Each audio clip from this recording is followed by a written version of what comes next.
I'm joined by Taylor Wainwright. He was featured in Specialty Crop Grower magazine in our May issue as the cover story. And so we wanted to have you on to just talk a little bit more about your farm and some of the challenges you face growing peaches in Georgia.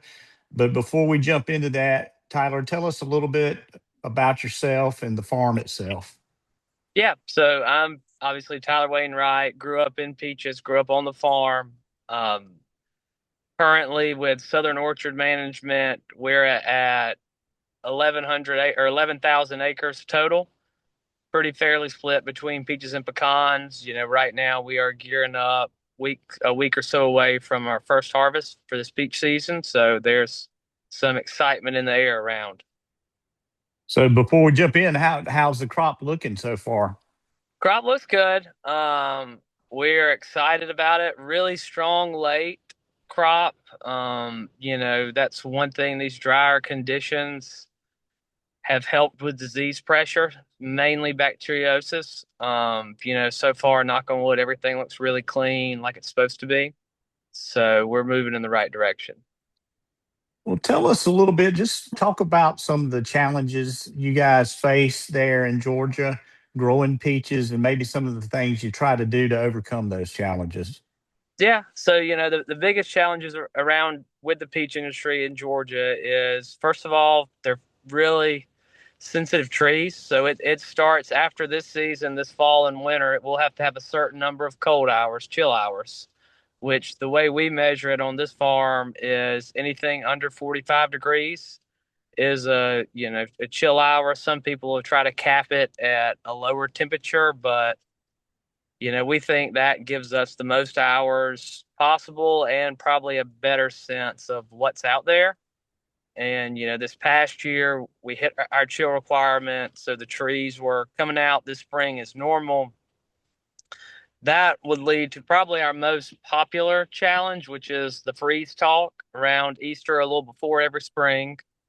You can't control the weather. We can try to manipulate it with wind machines and how we prune the trees. What I mean by that is, you've got a certain number of limbs on a tree, good limbs from the year before, 2 years before. The more you leave, the better chance you have of having blooms that survive. But you can't leave them that thick because the peaches won't size, you won't get good sunlight, wind. So it's a happy medium of how much you want to bite off versus what you're willing to give up, leaving it there. And also, the more efficient you prune it the first time, the more you can save on labor and possibly the bigger the fruit should be come harvest. Right. So this winter, talk a little bit about, I mean, I know it got really cold, but that's probably before you had too much bloom. How Right. was how many freezes did you have this winter?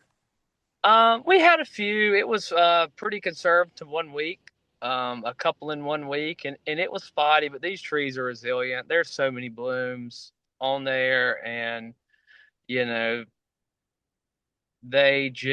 we try to do a good job of site prep and location where we decide to put orchards to give us the best chance.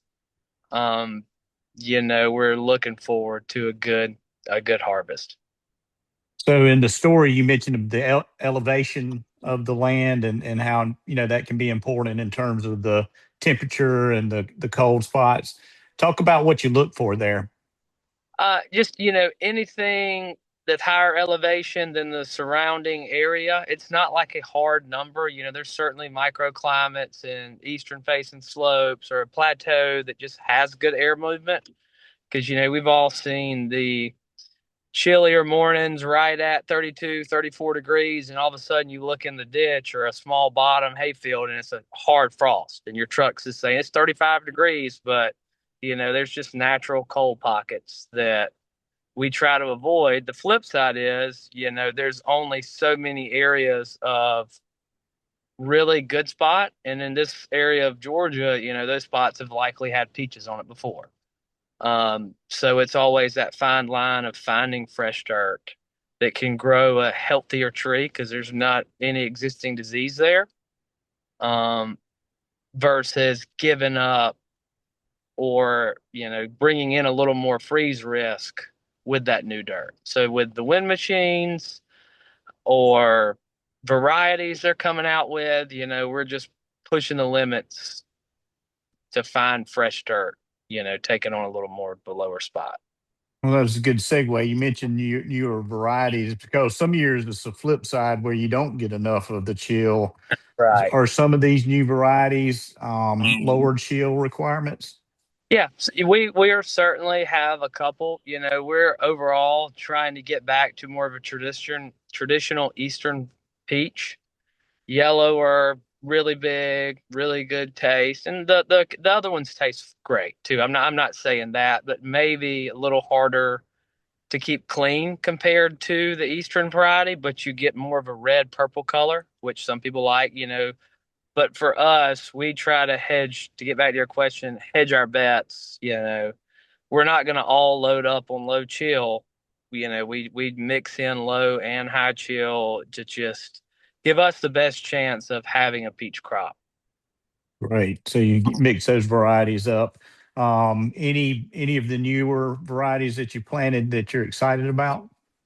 Yeah, there's a couple out of Byron that are trying to fill in some gaps we've got late season. We're looking forward to, finishing the season strong, end of July, early August, that we'll harvest them for the second or third time, depending on the two spots this year. And, if this keeps trending, we'll certainly have some more of them in the ground soon.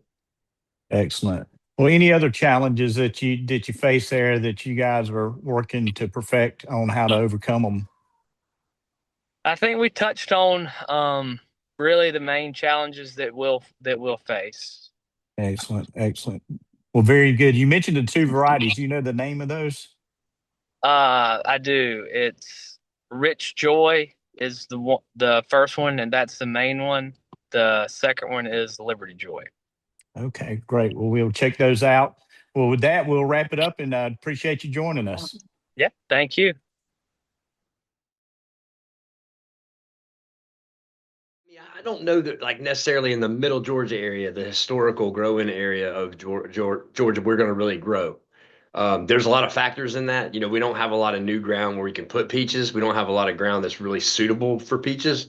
Um, and then if you go east of us, we got a lot of people encroaching on this area. If you go back and look at the Warner Robins and Byron and over that way, Kathleen area 13, 15 years ago, it was a bunch of orchards. And if you look at it now, it's a bunch of apartments. So, that Houston County area is encroaching on this area over here. So I don't see this area growing. I see it kind of maintaining. And once the growers in this area figure out, get a balance of how many acres they really want of peaches, I see that's going to be, I think it's going to maintain a steady, industry here. But I do see a lot of growth, not a lot of growth, not big growth, but I mean, I see a lot of growth farther south. I've gotten a lot of calls from, we've got a new guy down in Lowndes County, down around Ray City. We've got pockets of 20 acres to 200 acres being put in different places in this farther south. Some people just looking to diversify, some people seeing opportunities in an early market, things like that. So, um, I don't see it growing. I mean, we don't have somebody coming in and going, I want to put in 2,000 acres of peaches.